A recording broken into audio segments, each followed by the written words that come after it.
Hi there, Sharon Horne-Ellstrom here. Welcome to day 2606 of What You Up To Now. This is a segment where I document my journey as I originally moved from the brick and mortar corporate world of business to the online world of business and back and forth again with the pandemic and everything. I always believed that we should have our feet in both worlds and multiple streams of income, different things going on at any given time to keep us protected and secure. And I have to credit my dad with that. I learned when I was a kid, he worked in corporate America for his entire career for Minnesota Mining and Manufacturing, like 35 years, and then he retired.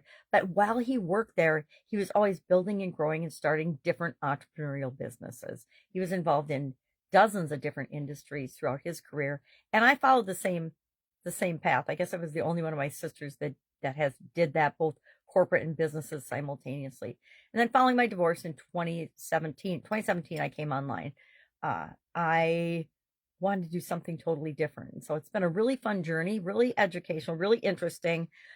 Taught me a lot about myself. I think that entrepreneurship and business ownership and creating something new in the world is one of the biggest, best personal development undertakings that you can ever experience. And so I'm big on continuous improvement, which is personal development, right? It's getting to be a better version of ourselves. And this year, our annual challenge is the Be a Better You annual challenge. We're doing one thing every day to be a better person, a better version of ourselves, a better you, a better me.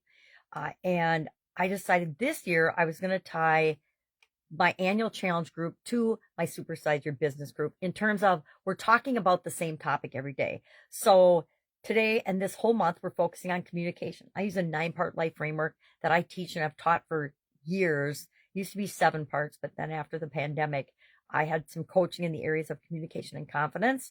And I thought, well, if I'm going to focus on these things, it's things that I should share and teach with to other people that I interact with.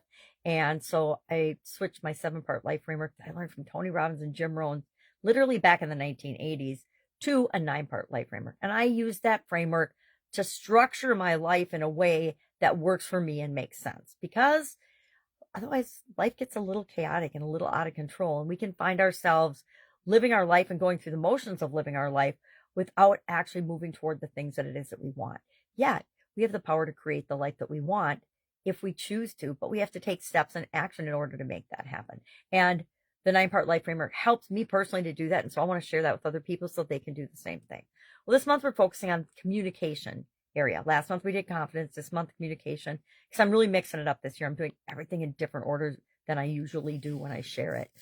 Why? Just to learn and grow and see if it makes a difference, because I think in some aspects, in some areas, it will. So we're talking about humor in communication today. I shared the top 10 different ways that we can use humor in our communication to build rapport, to break tension, to increase memorability, to be more open and honest and vulnerable, to be more relatable, etc. And I shared, all 10 and a couple of examples of different ones that I use that work for me. I don't consider myself a humorous or funny person at all. I'm pretty serious. My youngest sister is hilarious. She worked at my oldest sister owned a comedy club, and my youngest sister worked there for several years. And I swear she should have been a comedian, because her timing and her deliveries and her ability to make people laugh and smile in all 10 different ways that humor can be used is just incredible. But that's not the path she chose. And that's okay too, because she's still funny as heck. And she's got a friend that just, every time I think of her, I smile and laugh because she's hilarious. She says stuff and ties things together you would never imagine. And she shocks and awes us in a humorous way that always makes us feel better.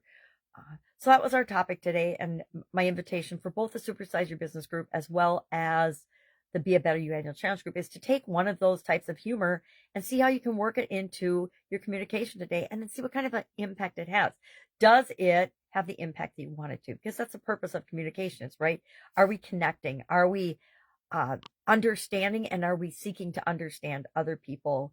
Are we allowing them the opportunity to understand us, etc.? Because communication is, the lifeblood of so much of our lives. We need to make sure that we are building and continually improving our communication skills. And humor is a great way to do that. That's all I've got today. If I can help you in any way, hit me up and ask. Otherwise, have an awesome day, and I'll, of course, be with you tomorrow.